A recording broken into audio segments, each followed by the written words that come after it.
வேட்பாளராக இன்னைக்கு தூத்துக்குடி தொகுதியிலே திமுக வேட்பாளராக இன்னைக்கு வேட்புமனு தாக்கல் செய்துள்ளோம்.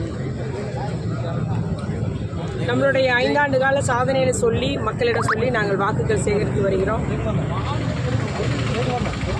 ஆனால் எங்கே போட்டியிடுற எதிர்க்கட்சி வேட்பாளர் என்ன செஞ்சீங்க கேள்வி கேட்டுகிட்டே போகிறோம். அதான் ஏற்கனவே சொல்லியிருந்தேன்.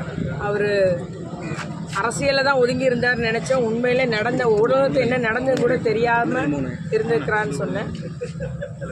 நல்லபடியாக சொல்ல போனோமா, தூத்துக்குடி மாநகர வளர்ச்சிக்கு, தூத்துக்குடி நகர வளர்ச்சிக்கு, தூத்துக்குடி தொகுதி வளர்ச்சிக்கு வித்திட்டது செய்து கொடுத்தது திமுக அப்படின்னு அடித்து சொல்லுவோம். அது யாரும் மறுக்க முடியாது.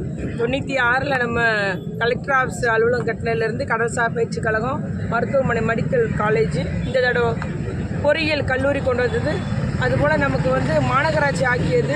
அதன் மூலம் நம்முடைய மாநகர வளர்ச்சிக்கு வித்திட்டது. இந்த தடவை வின்பாஸ்ட் தொழில் நிறுவனம், நியோ டைட்டில் பார்க் என்ற அந்த ஐடி பார்க்கு, அதுபோல் கடல் நீரை குடிநீராக்கும் அந்த திட்டம், அதுபோல் நம்முடைய பசுமை ஹைட்ரஜன் என்ற அந்த ஒரு நிறுவனம் தொடங்கப்பட்டிருக்குது. சுற்றிலும் நம்முடைய புதிய 2ஆம் ஃபேஸ் 2 சிப்காட்டுக்கு ஒரு இடம் எடுக்கப்பட்டு சூரிய உற்பத்தி, மின் உற்பத்தி நிறுவனம் அத்தனை தொடங்கப்பட்டிருக்குது. அதுபோல் நம்முடைய மாநகரத்தில் நம்முடைய தொகுதிக்கு மட்டும் 210 டிரான்ஸ்ஃபார்மர் அமைச்சிருக்கு. எங்கேயுமே நமக்கு இன்னும் குறைந்த மின்னழுத்தம் இல்லாத நிலையை உருவாக்கியிருக்கோம். 13 நகர்நல மையம் அமைச்சிருக்கிறோம். அதுபோல் நம்முடைய விளையாட்டு அரங்கம் பராமரிப்புக்கு, நம்ம தருவ மைதானம் பராமரிப்புக்கு 4 கோடி ரூபாய் ஒதுக்கப்பட்டுள்ளது. இதுபோல் நம்முடைய மருத்துவக் கல்லூரி மருத்துவமனையில் புதியதாக MRI ஸ்கேன் உருவாக்கி தந்திருக்கிறோம். நல்ல முறையில் அந்த மருத்துவமனை இன்றைக்கி செயல்பட்டு வருது. எத்தனையோ பேருக்கு பயன் தரக்கூடியதாக இருக்குது. இப்படி நம்ம சாதனைகளை அடுக்கிக் கொண்டே போகலாம். மட்டுமல்லாமல் நம்முடைய பகுதி மக்களுக்கு அரசு நலத்திட்டங்களை பெற்றுத் தருவதற்காக பல்வேறு முகாம்கள், எண்ணிலடங்கா முகாம்கள், மருத்துவ முகாம் இருக்கட்டும், ரேஷன் கார்டு முகாம் இருக்கட்டும், இப்படி நிறைய முகாம்கள் நான் பெற்று தந்துள்ளேன் என்பதை நான் இங்கே கூறிக்கொள்ள விரும்புகிறேன். அதனால் 5 வருஷமாக மக்களோடு மக்களாக இருந்து தான் பணியாற்றுதோம். இன்றைக்கி மட்டும் இல்லை. இவர் 4வது பைப்லைனை பற்றி பேசுகிறாரு.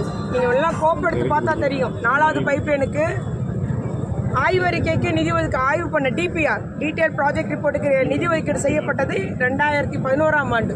அப்புறம் ஆட்சி மாற்றம் ஏற்பட்டுச்சு. இவங்க 10 வருஷம் ஆட்சியில் இருந்தாங்க. திட்டத்தை முழுமையாக நிறைவேற்றலை. இதை யார்கிட்ட கேட்கணும்னா, புறநகரில் உள்ள மக்கள்கிட்ட போய் மடத்தூரோ மீளவிட்டானா முத்தியாபுரம் மக்கள்கிட்ட கேட்டால் தெரியும்.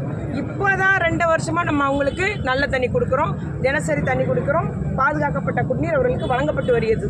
அதுதான் உண்மை நிலைமை. அதனால் மக்களுக்கு தெரியும் யார் வேலை செஞ்சால், யாருடைய ஆட்சி காலத்தில் எந்த கட்சி நமக்கெல்லாம் செஞ்சு தந்தாங்கன்னு தெரியும். இந்த 4வது பைப்லைன்னு சொல்லி தொடங்கி அப்போ இருந்த மேயர் எல்லாருமே அப்படியே கிடப்பி போட்டு அந்த ஆள் கிடப்பில் கிடந்தது. இன்றைக்கி தான் முடித்தோம். உதாரணத்துக்கு இன்னொன்று சொல்கிறேன். 2008 நம்ம மாநகராட்சி ஆக்கியதும் பாதாள சாக்கடை திட்டம் கொண்டு வரப்பட்டது. ஆனால் அப்புறம் 10 வருஷமாக அப்படியே கிடந்தது. மீண்டும் ஆட்சிக்கு வந்த பின்பு இப்போ 2021, 22, 22, 23 தான் திட்டம் முழுமையாக நிறைவேற்றப்பட்டு கூடுதலாக புறநகருக்கு இன்றைக்கி பாதாள சாக்கடை திட்ட பணி இன்றைக்கி நடைபெற்று வருகிறது. விரிவாக்கம் செய்து கொண்டே போகிறோம். இவ்வாறு அடுக்கிக் கொண்டே போகலாம். அதனால் அவர் சும்மா என்ன செஞ்சீங்கன்ற கேள்வி மக்கள்கிட்ட சொல்லி குழப்பலாம் நினைக்காரு. ஆனால் மக்கள்கிட்ட நேரம் கேட்டாலே அவங்களுக்கு தெரியும். இப்போ தான் நல்ல முறையில் தண்ணி குடிச்சிட்டு இருக்கிறாங்க. நன்றி.